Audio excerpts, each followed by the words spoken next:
நாடாளுமன்ற தேர்தல் தொடர்பாக தமிழக அதிகாரிகளுடன் தலைமை தேர்தல் ஆணைய அதிகாரிகள் இன்று முக்கிய ஆலோசனை மேற்கொண்டனர்.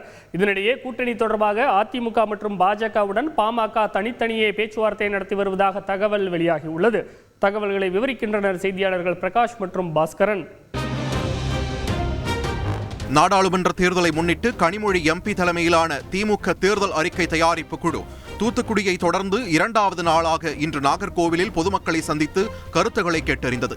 கூட்டத்தில் பேசிய கனிமொழி மக்களின் ஒற்றுமையை பிரித்து மாநிலங்களின் அடையாளங்களை மத்திய அரசு அழித்து வருவதாக குற்றம் சாட்டினார்.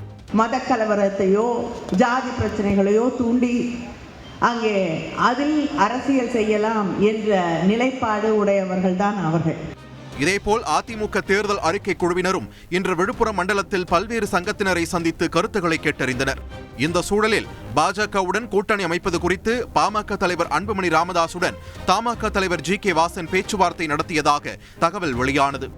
பாஜகவுடன் கூட்டணி அமைக்க பாமக 12 தொகுதிகள் மற்றும் ஒரு மாநிலங்களவை எம்பி பதவியை கேட்பதாக இன்று தகவல் வெளியாகியுள்ளது.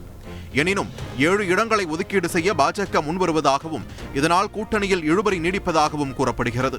குறிப்பாக தமிழ்நாட்டில் பாஜக 24 தொகுதிகளில் போட்டியிட திட்டமிட்டுள்ளதாகவும் மீதமுள்ள 15 தொகுதிகளில் 12 தொகுதிகளை பாமக கேட்பதால் கூட்டணியில் சேர உள்ள இதர கட்சிகளுக்கு இடம் ஒதுக்குவதில் சிக்கல் நீடிப்பதாகவும் பேசப்படுகிறது.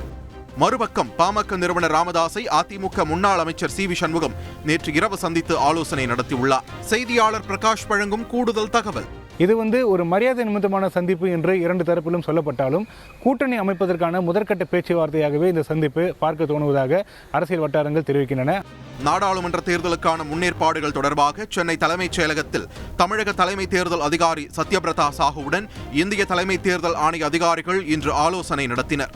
இதுகுறித்து தமிழக தலைமை தேர்தல் அதிகாரி சத்யபிரதா சாஹு கூறுகையில், central agencies, state agencies, GST அந்த மாதிரி போல ஏஜென்சிஸ் எல்லாம் கூட டிஸ்கஷன் பண்ணிட்டு எலெக்ஷன் ப்ரிப்பேர்னஸ் எந்த வகையில் எலெக்ஷன் கமிஷனுக்கு ஒத்துழைப்பு கொடுக்கணும் அதெல்லாம் பற்றி ஒரு ப்ரிலிமினரி ரிவ்யூ இன்னைக்கு பண்ணியிருக்கேன். செய்தியாளர் பாஸ்கரன் வழங்கும் கூடுதல் தகவல். வருகிற ஏப்ரல் மாதம் ஒரே கட்டமாக தமிழகத்தில் நடைபெறக்கூடிய நாடாளுமன்ற தேர்தல் ஏற்பாடுகள் தொடர்பாக இந்திய தேர்தல் ஆணையத்தின் அதிகாரிகளோடு தமிழக தலைமை தேர்தல் அதிகாரி இன்று ஆலோசனை மேற்கொண்டுள்ளார். நாளை தேர்தல் நடத்தும் அதிகாரிகள் மற்றும் காவல்துறை உயர் அதிகாரிகளோடு நாளையும் ஆலோசனை கூட்டம் நடைபெற உள்ளது. ரஞ்சித். நன்றி பாஸ்கரன்.